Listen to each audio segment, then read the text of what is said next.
Hi guys, and welcome to my review of the CCA Lyra. Okay, this is the latest in this I don't even know what to call it, but let's say this evolution of KZ in the last couple of months. Yeah, well, it sports a shell which is very similar to the shell used in some previous models, namely the DQ6, the DQ6S, the CCA CA10. So you see some similarities, even the ZAS. You see some similarities in the shell. It uses just this novel faceplate with this hexagon pattern in it, and inside is a driver which was just previously used in one of their TWS models, and they've now used it for the first time in let's say a normal IEM. And yeah, well, it's a driver that received a lot of praise in its usage on that said TWS, if I'm not mistaken. It was the S1.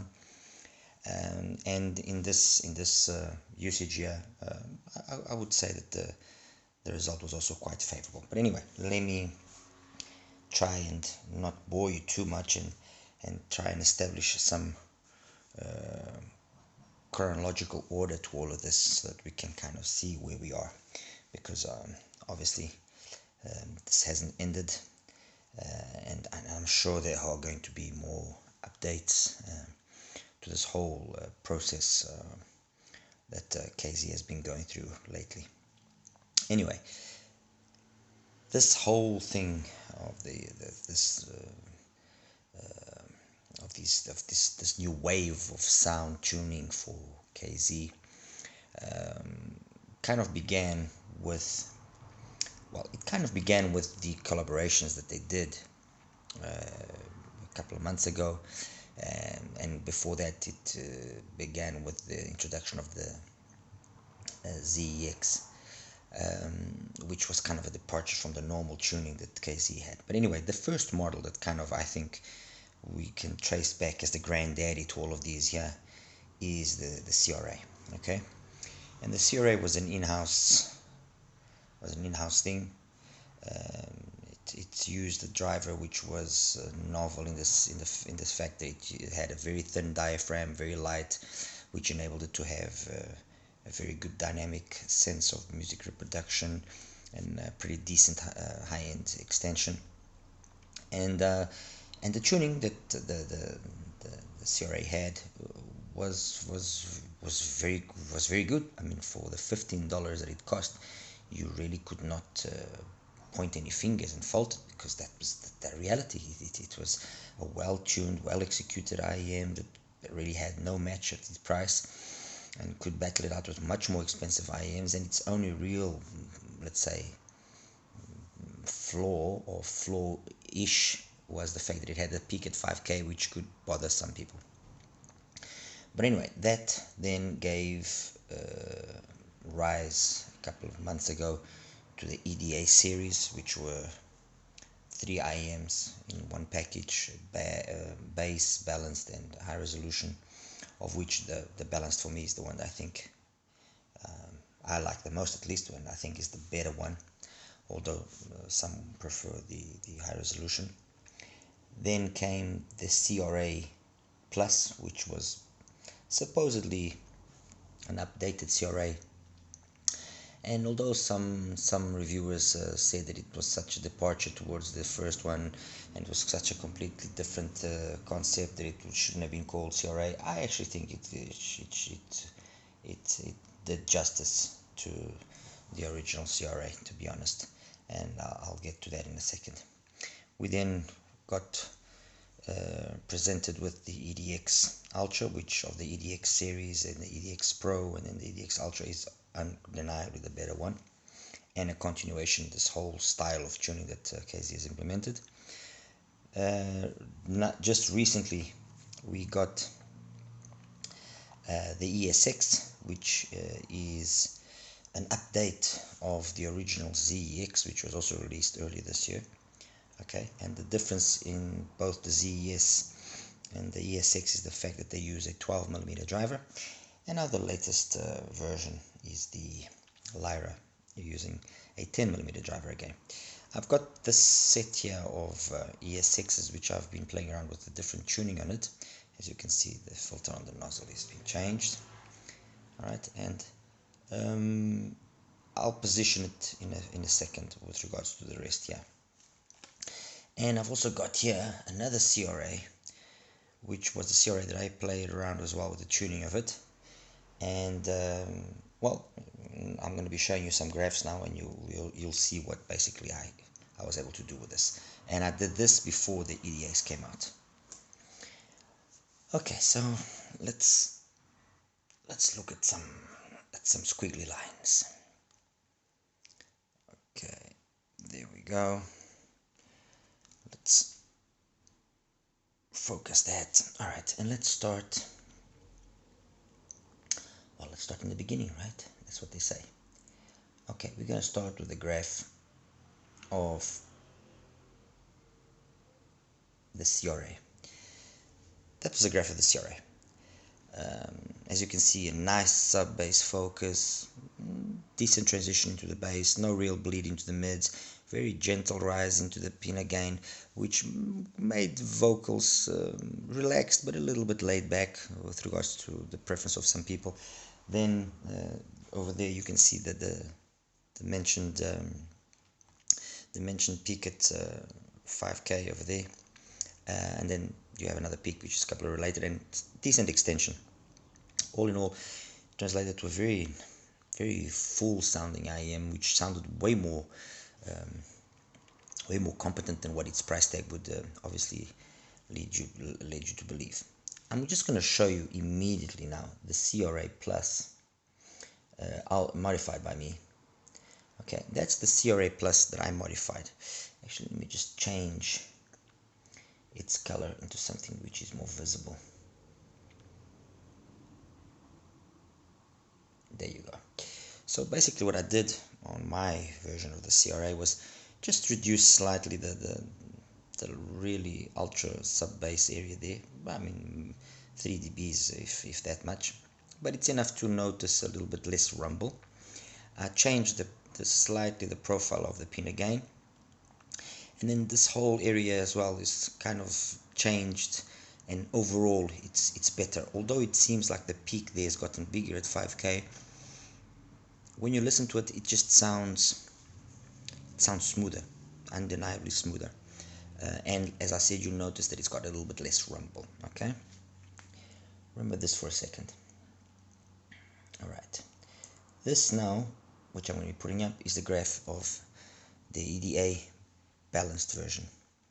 And as you can see, and it does justice to what was being commented at the time that the EDA came out, it's based on the CRA driver, and you can see why it's based on the CRA driver, because the difference that you have there, at least in the ones that I have in front of me and measured in my rig, the difference I have there in the sub bass is the difference of 2 dBs, not even 2 dBs, the dB. I mean, it's unperceivable. It follows the bass curve, the mids, the pin, again, everything follows it perfectly. Okay, same peak at 5, same peak at 8, and then less energy past that.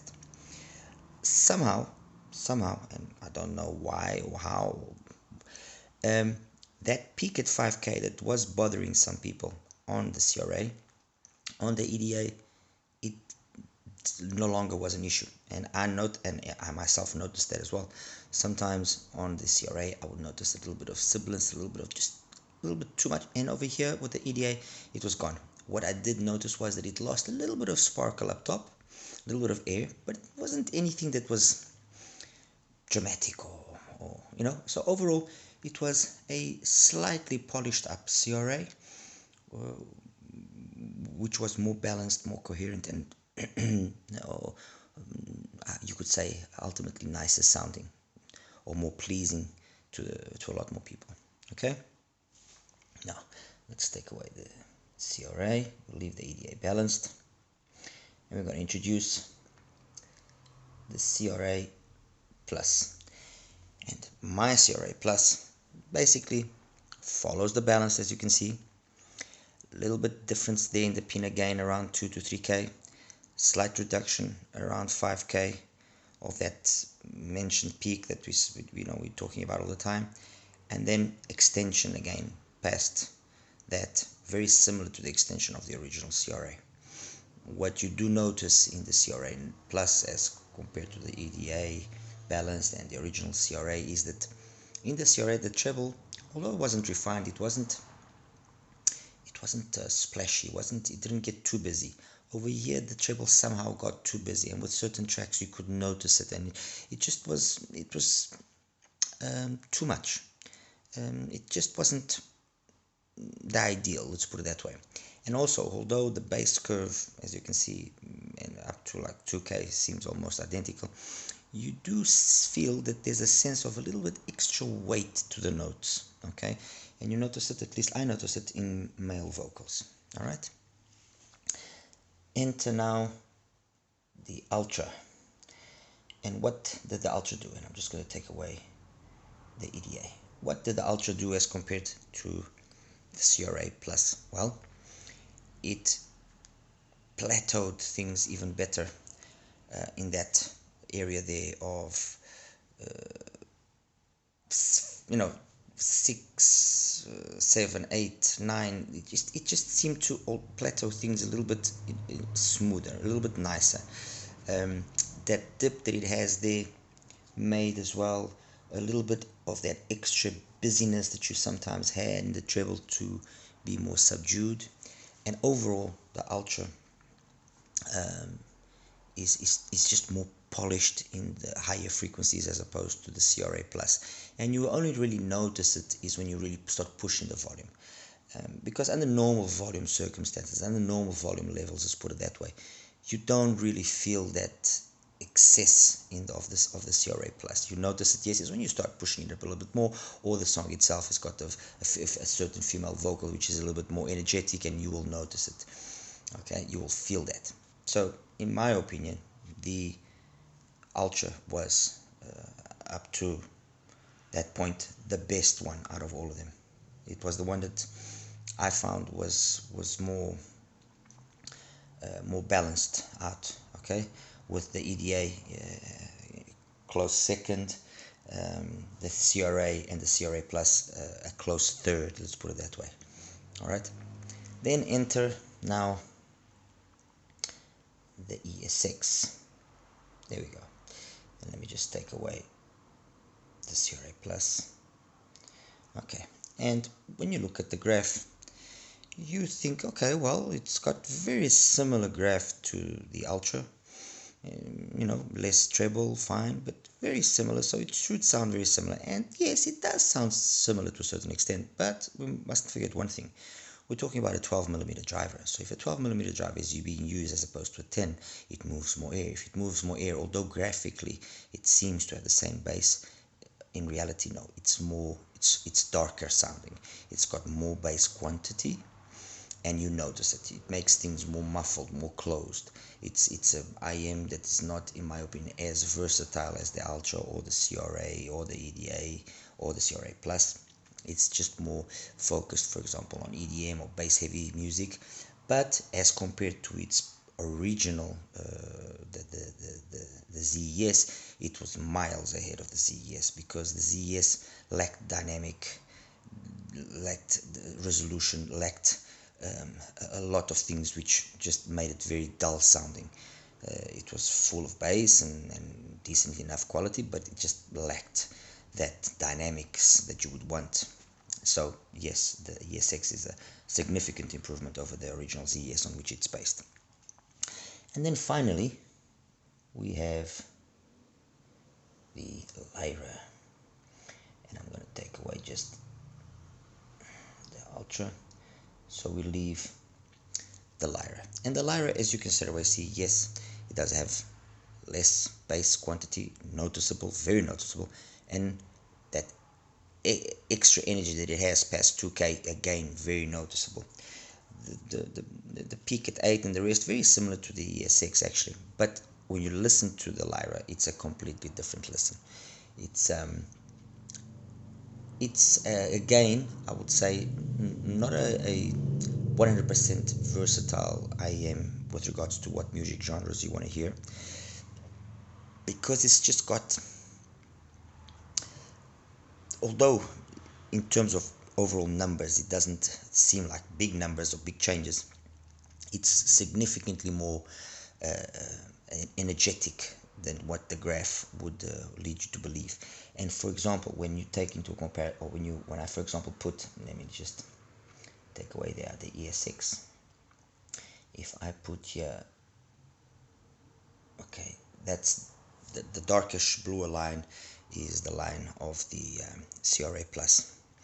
And if the CRA Plus complains of having a treble which could be congested a little bit too much, a little bit too excessive, well, my friends, I hate to say this, but the Lyra is following that line in the sense that it has a mid-range which is a little bit too forward, a little bit too much, and vocals, you notice that because, and you notice that why? Because it doesn't have the same kind of bass output the CRA Plus has. Okay, so you could kind of basically say, let me just take away the CRA Plus and put again the ESX. The ESX and the Lyra are basically two opposites.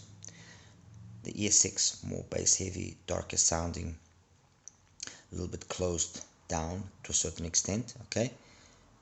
The Lyra more open, more spacious, more air, but also at the same time thinner sounding.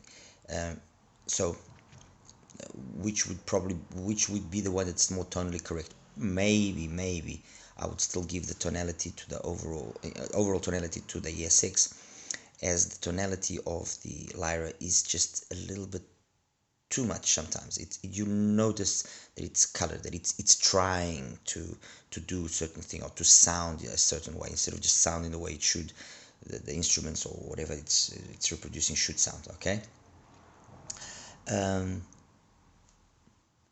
Please keep in mind that obviously this is based on the IEMs that I have in front of me, the ones that I've tested with me here, and you know, if you follow me, you know that I usually buy multiple pairs, and the results I get are basically the same all the time. There are some differences, but you know, it is what it is, and all based on the music that I like to listen to, which is some, you know, new wave jazz. I like listening to some R&B.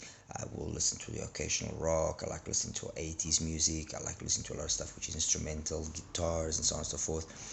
So it's based on my music. Perhaps with other music, you know, preferences or other music genres, these differences will not be as pronounced or as noticeable, or will be more noticeable even in between these IEMs, and people will be easier to choose which is the one that better suits them.